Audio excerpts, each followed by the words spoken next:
nom bong ôn mọc mơ bầm nục ít chai rồi bỏ thò mát để chân cắt nơi phun brick và sọc snow khai cái chế ô bầm nục sưng thà bầm bấn phun thà bay muối bong mang ôn mà bờ về như nâng gặp pua hay mơ bờ cô phượng nơi cầu thế ba hay khi nhom nơi tầm răng từ rồi quạt ô salon bà có chlong cắt hay nó khơi tán từ phơi viên từ tam cái chế mà rồi sam sập mùi cái lố từ tam snool mà rồi sam sập cái lố đọc bê chênh mò tam phơi phơi cắt á phong mang ôn bà nên mà đông phum tập phum bà hay chlong cắt chênh pi hào màu chênh lô chênh màu chuột chênh màu bầm ma chênh màu xoay chia cho làng phơi về tình địa đá viền quạch quấn chỉ dư tầm ròm là đò vọt mỏng pram hay à phần này bị on liệt để dập bờ hay đò bẹ cái đà phơi nè làn đặc đam chân tí đuôi chân ngang mà hàng phơi hay sao là phơi phọc nô chấm rư này chạy ba na côn pro nhom ba miền cầm lăng còn ba đá nâng từ rục bì rục sấy mình chỉ dậpประมาณ đấy ba chân mà prao lan khăng sưu bạc đá về lạnh phọc lạnh cái lục chữ cái lạnh bạ bần ấy ai đang chui cái bàn tiết đó bờ tam này này ha cầm lăng với bà đuôi chừng ngang chẳng ai không mang phone mình thà ơi dừng vì mình tiên toát đấy cà rò xí bên chẳng ai miền khát mình trên anh miền ba miền pia ngheហើយមើលបំណូកបាទខ្ញុំឆ្លងកាត់ហើយនៅតាមអូបអញ្ចឹងពីស្វាយជ្រះមកវិញវៀងដែលចូលតាមភ្នំព្រិចបានចូលទៅដល់វត្តអូសឡងហើយពុកម៉ែបងប្អូនបាទឃើញបំណូកថ្មម៉ាត់សិតតាជាបំណូកអេតចាយដែលគេបោះចោលទេបងប្អូនប៉ុន្តែនេះគេថ្មល្អគេទុកមកដុំអានេះគេថ្មអេតចាយគេដាក់បំណូកសឹងថាប្រពន្ធភ្នំត្បែងមួយបំណូកនេះបាទអូល្វឹងល្វើយបើយើងមាន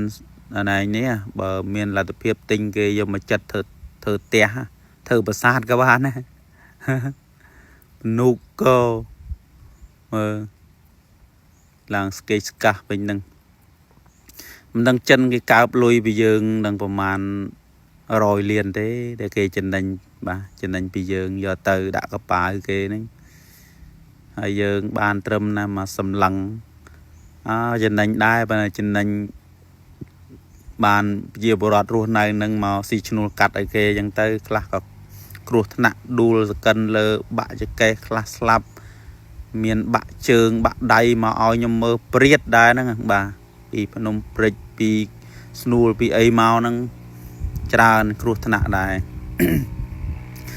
ហើយខ្លះក៏ស្លាប់បាត់បង់ជីវិតអីចឹងទៅហើយតែសភាពស្អាតណាបងប្អូនបាទហើយមើលបំណុកថ្មបាទខ្ញុំថតអូល្វឹងល្វើយបើគិតនឹងប្រមាណហត្តាទេហើយគេចេះយកទៅដាក់ខាងលើហ្នឹងមិនដឹងយកអីស្ទូចដាក់បាទតម្រៀបឡើងកោអញ្ចឹងអត់ទ្របយើងចិត្តអស់ហើយចិត្តលាយអស់ហើយមាសក៏ទៅអស់ហើយអាថ្មម៉ានក៏ទៅអស់អាត្បូងអស់ហើយមាសក៏ទៀតដែរឥឡូវគេអស់ហើយយើងអត់ចេះយកយើងមានតែ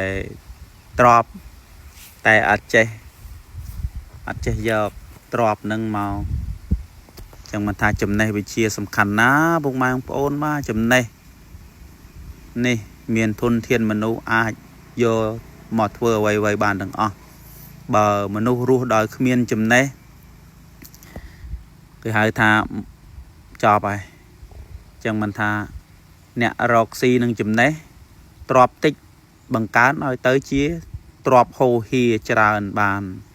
តែបើអ្នកមិនមានចំណេះវិជ្ជាអត់ចេះរកអត់ចេះធ្វើអត់ចេះអីចេះតែលក់តខ្ទេចនេះមេខ្ញុំទៅ4នាក់នឹងខ្ញុំបាទហើយនេះសិតតែមិនអាងទឹកទេណាបាទជារណ្ដៅដែលគេកាប់កាយយកថ្មនឹងឯងថ្មម្ដុំនេះស្អាតណាបាទហ ហើយបំនុកអេតចាយបានមកដល់វត្តអូសឡូងទាំងក្បាលប្រលប់ចាយដននឹងឡានបានមើលទៅប៉ាខូចអាក្បាំងក្រំខាងមុខធ្វើមេដោះចេញហើយនេះមកមើលស្រះទឹកគុណម្ចាស់បាទរៀងល្អក់ហ្នឹងហើយទឹកវាហូរវាអីចឹងទៅប្រើប្រជាពលរដ្ឋអ្នកស្រុកអ្នកភូមិហើយខ្ញុំទៅមើលហើយនឹងខួងចេញទេដងនេះបាទហើយក៏ឈ្មោះមកផ្ទះវិញកាត់យប់ណារៀងអានេះកន្លែងនេះរៀងខាណាបងប្អូនឃើញអញ្ចឹងមិនមែនបើកលឿនទេយឺតទេប៉ុន្តែខាលឿនតិចវាដោយសារវាពេលវេលាវាយូរពេកចែងពុកម៉ែបងប្អូនសាំបាទអញ្ចឹងខារៀងលឿនប៉ុន្តែបើកផ្លូវចេះមិនហ៊ានអញ្ចឹងទេបាទទៅទេហើយផ្លូវឡើងភ្នំចុះភ្នំកាន់ត្រោកកាត់ត្រាំងកាត់ព្រៃកាត់ផ្សៃតិចអស់ហើយយកទៅ300000ចាក់ប្រេងផងហើយប្រកេនគុណចាស់បានទេមានអីបើដាច់ស្បៀងហើយអស់ផ្លូវចឹងដល់ទៅឋានសួគ៌ចឹងបាទផ្លូវដូចទៅឋានសួគ៌មើលកាត់ត្រកកាត់ត្រាំងកាត់ព្រៃកាត់ផ្សៃចលងដងអូកាត់ព្រៃចលសាអ្នកតាវ៉ាហើយបានមេ3នាក់ទៅជាមួយប្រាជ្ញប្រោកហ្នឹងទៅជួយមើលផ្លូវខ្ញុំតែយប់បើកចប់ហើយមើលមិនច្បាស់ទេបានដៃយោងគាត់រាវបើថាឲ្យភ្នែកតែយប់ហ្នឹងគឺមើលលេងសូវឃើញហើយបាទស្វាង